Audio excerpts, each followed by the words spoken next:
Umamin na si Andrea Brillantes kay Catherine Bernardo na may nangyari sa kanila ni Daniel Padilla.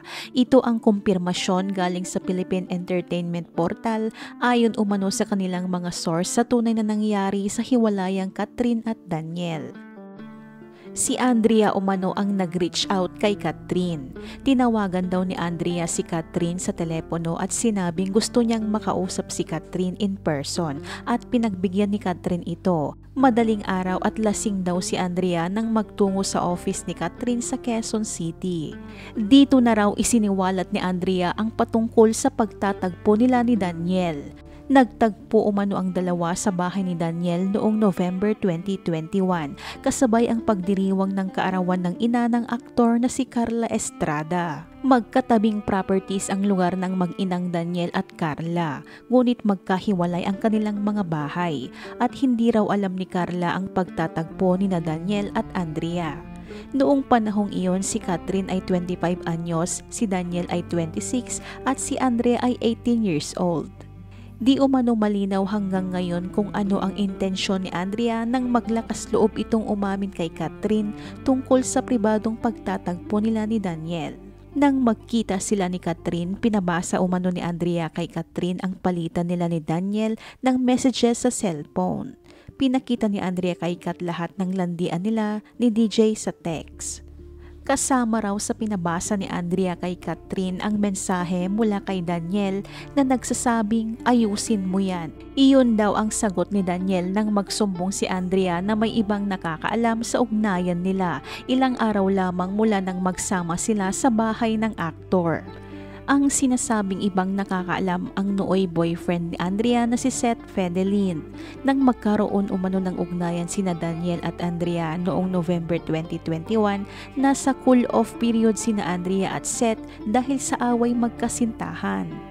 At natuloy sa breakup ang cool-off na ito nang mahuli raw ni Seth ang palitan ng text messages ni na Andrea at Daniel. Isang beses lamang at hindi na umano na ulit ang pagtatagpo ni na Daniel at Andrea. Dahil sa napag-alaman ni Catherine, nasira ng tuluyan ang relasyong Katniel.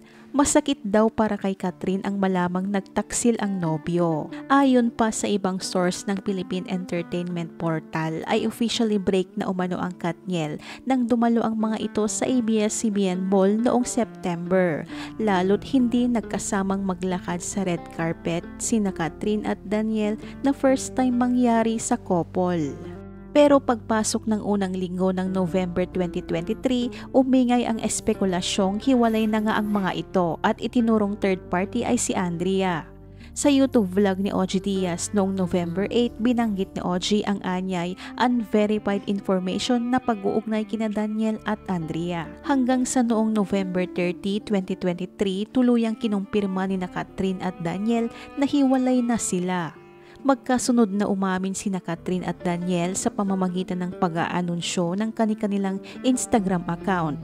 Nangako sila na susuportahan pa rin nila ang isa't isa kahit break na sila. Kaya pumayag pa rin silang magkasama sa ABS-CBN Christmas Special na ginanap sa Araneta Coliseum noong gabi ng December 13, 2023. Nagduet sila ng isang kanta at hinangaan ng tao ang pagiging professional nila. Nasundan pa ito ng pagsasama ni na Catherine at Daniel sa entablado nang tanggapin nila ang Fabulous Awards sa Asia Artist Awards 2023 sa Philippine Arena sa Bulacan noong December 14. Nakita ang sweetness ng dalawa at inakala ng iba na posibleng magkabalikan sina Catherine at Daniel. Sa kanyang IG post sa sumunod na araw, December 15, tinuldukan ito ni Catherine. Ang huling post ni Catherine, "No looking back, only looking forward."